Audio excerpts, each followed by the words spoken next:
Hi, I'm Laura, and I have a yellow-naped Amazon named Sprite, and she turned 2 on this trip. We went to an indoor workshop with BirdTricks last April, and while there we met Colby, who we believe is Sprite's older brother. It was a great time. I left unsure about doing outdoor Freeflight with Sprite, but once I saw Colby did it, I just thought, oh, well, then we can too. And signed right up. I found BirdTricks after adopting a little green sheet conure. I took him to the vet and discovered he had a heart condition. And as I was working through the bonding experience, I was a little scared by my vet at how short of a lifespan he really expected him to have, and thought, oh my gosh, I better do the best I can for this little guy. And so did a lot of research, found BirdTricks on YouTube, and then it just spiraled out of control from there. Because then you have to get the food and the purchase and the toys and the training, and yeah. But it's been wonderful, and our vet has just can't get over how great of condition our little guy's in, and just how healthy and happy our entire flock. They're giving us get some flock. Sorry, flock. I'm gonna get some flack for this flock talk. But it's very rewarding when your vet tells you that we just have the nicest birds and in fantastic condition. It's really a testament to all that we have learned from BirdTricks. Day one, Dave had prepared us for the possibility of not even possibility, the likelihood of some sort of exploratory flight. So we did get out and do our A to Bs, and there was a moment where she saw a macaw. She'd never seen anything in the air that large before, and so she definitely decided to jump off that perch and get away. As you start to feel more comfortable and seeing her motivation start to climb, you can think about increasing distance. She's looking really good at this distance. Yeah, and the wind kind of died down, so you could even curve that way so you don't have to worry about falling. We don't need to fall. Yeah, good girl. Oh, look at that. Yeah, this is at home, like pretty cool. Yeah. Okay, that's pretty far. You ready? Pooping. Oh, pooping. All right, she's done. Good job recognizing that. Ready? Okay. Oh, fluffy. Oh, good job. You ready? Yeah, there's all kinds of stuff happening behind me still. And I would just be careful not to accidentally bridge on those fluffs. Oh.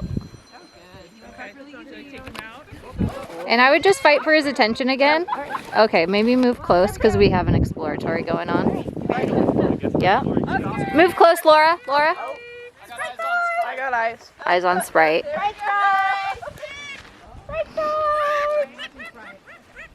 Good job putting your arm up.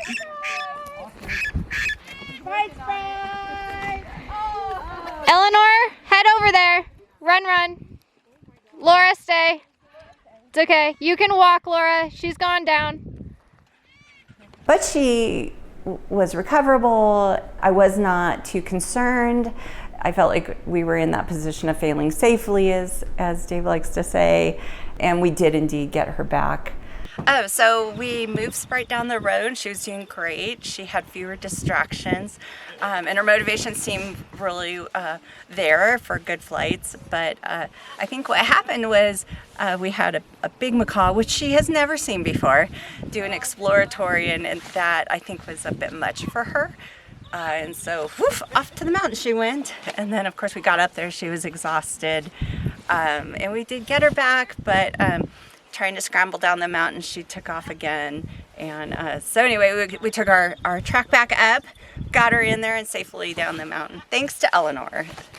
And so, while terrifying in the moment, to be like, oh my gosh, there goes my bird, it wasn't as gut-wrenching as I think it could have been if I'd been out trying to do this by myself. One of the other things I quickly determined with Sprite is that she is a huge observational learner. So rather than, take that fear flight and say, oh, let me hide you in the car and not expose you to these things, I was like the opposite. Like, okay, you need to sit and watch these birds. You need to hear these birds. You need to see all these people safely.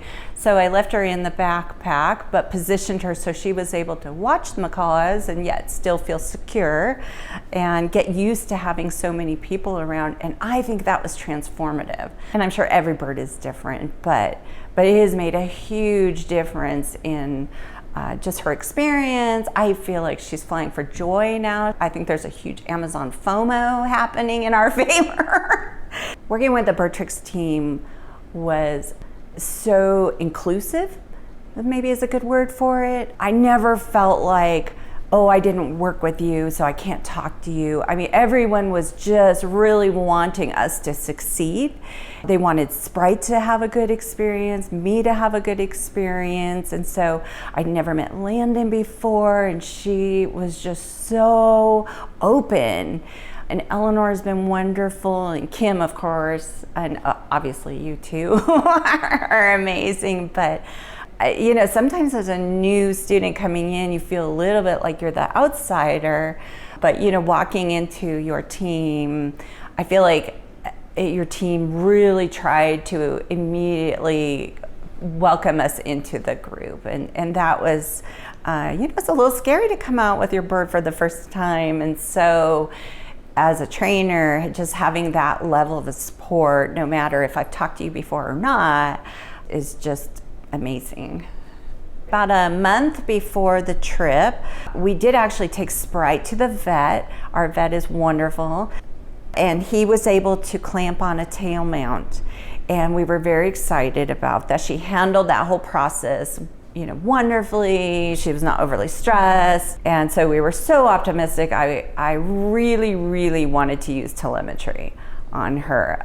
And about 24 hours later, there was a jumped off tail with a perfect little tail mount still on it. So we were very bummed out about that.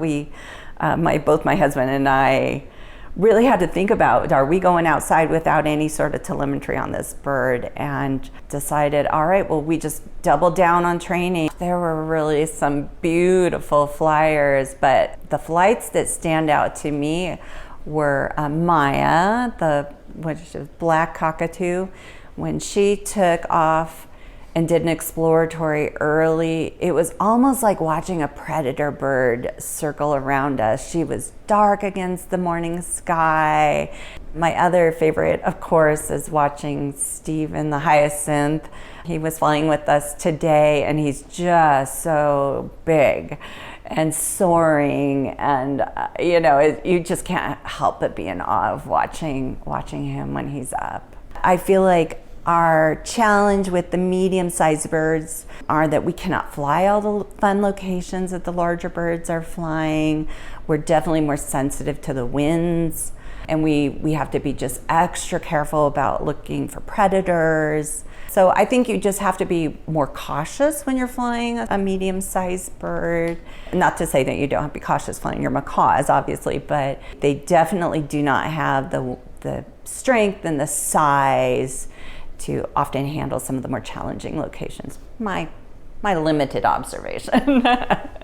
So this was my second trip with BirdTricks, the first being the indoor workshop, and I just fell in love with the camaraderie. I feel like the people in this community really care about their birds. They want the best for their birds, but I also feel like they care about each other. I feel like everyone in the community wants the other people in the community to succeed, to have success. I've seen other community members take it very personally when someone is struggling with their bird. It has been very supportive and encouraging and a little addicting. I feel like I would like to spend all my time with these people, and there are a few of the community members who I've been lucky enough to spend more time with, and I would just love to be able to see them, you know, outside of this environment, to continue that relationship, because it's hard to find sometimes fellow, you know, bird owners who have the same beliefs, you know, or want the same things for the birds, and so it's refreshing when you meet similarly trained bird owners.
You know, it is interesting through this BirdTricks training with Dave, and I went into it thinking like, oh, we're going to train Sprite to Freeflight, and somewhere along the line you figure out, well, they're training me to Freeflight, and Sprite will just figure it out once I figure it out.